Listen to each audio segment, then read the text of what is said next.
ആണ്. നല്ല എക്സ്പീരിയൻസ് ആണ്. അടിപൊളി ലൊക്കേഷനായിരുന്നു.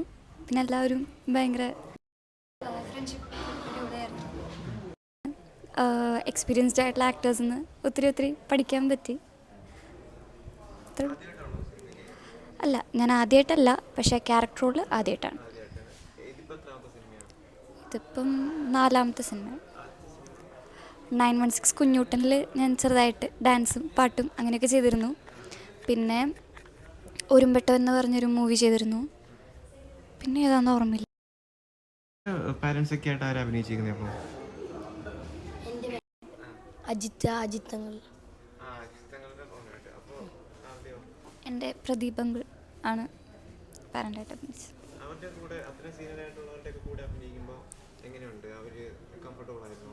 അതെ, അവർ പറഞ്ഞു തരുമോ എങ്ങനെയൊക്കെയാണ് ചെയ്യേണ്ടത്? നമ്മുടെ ഭാഗത്ത് എന്തെങ്കിലും തെറ്റൊക്കെ വരുമ്പോൾ ഇങ്ങനെ ചെയ്താൽ മതി, ഇംപ്രൂവ്മെന്റ്സ് ഒക്കെ അവർ പറഞ്ഞു തരും? പറഞ്ഞുതരും. മിസ്റ്റേക്കുള്ള ഭാഗങ്ങളിൽ ഇങ്ങനെ ചെയ്താൽ നന്നായിരിക്കും, അങ്ങനെയൊക്കെ പറഞ്ഞു തരാറുണ്ട്.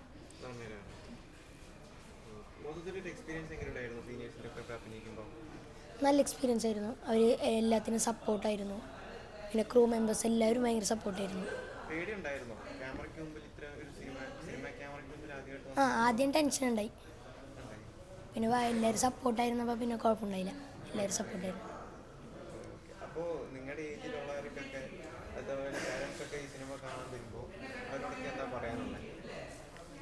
അവരോട് നല്ല മെസ്സേജുള്ളതാണ്. പിള്ളേരുടെ ഇപ്പം കുട്ടികളുടെ ഒപ്പം ടൈം സ്പെൻഡ് ചെയ്യണം എപ്പോഴും. ആ സിനിമ കാണുമ്പോൾ തന്നെ മെസ്സേജ് അറിയാൻ പറ്റും. മെസ്സേജ് സിനിമ വീട്ടുകാരായിട്ടും ഫ്രണ്ട്സായിട്ടും പോയി കാണേണ്ട ഒരു സിനിമയാണ്. പിന്നെ നിങ്ങളൊക്കെ കൂടി സപ്പോർട്ട് ചെയ്ത് ഹിറ്റാക്കണം. ഈ മാസം തന്നെ ഇഷ്ടമായ ഒരു സിനിമ ഇറങ്ങേണ്ടത്, അതുപോലെ തന്നെ ഹിറ്റാവണം എന്നാണ് എൻ്റെ ഒരു ആഗ്രഹം. അതെ. വാഴ വാഴ പിന്നെ അടിപൊളി സിനിമ. അടിപൊളി. അതെ അതെ. വാഴയിൽ ഹാഷിറും ടീംസിനെയൊക്കെ ഇഷ്ടം. അലണ്ട.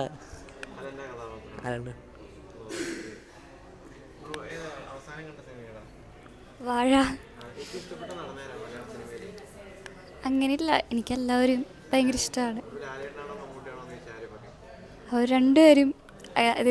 രണ്ടുപേരും ഒരേപോലെ എല്ലാ ക്യാരക്ടേഴ്സിലും അടിപൊളിയായിട്ടുള്ള ആൾക്കാരാണ്. അപ്പോൾ അതിലൊരാളെ സെലക്ട് ചെയ്യാൻ പറഞ്ഞാൽ ഭയങ്കര പാടാണ്.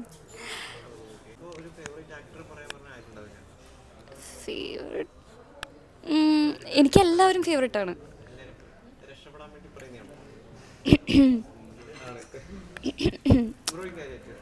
എനിക്കെല്ലാവരും ഇഷ്ടം. അങ്ങനെയൊന്നുമില്ല. എല്ലാവരും സിനിമയാണ്.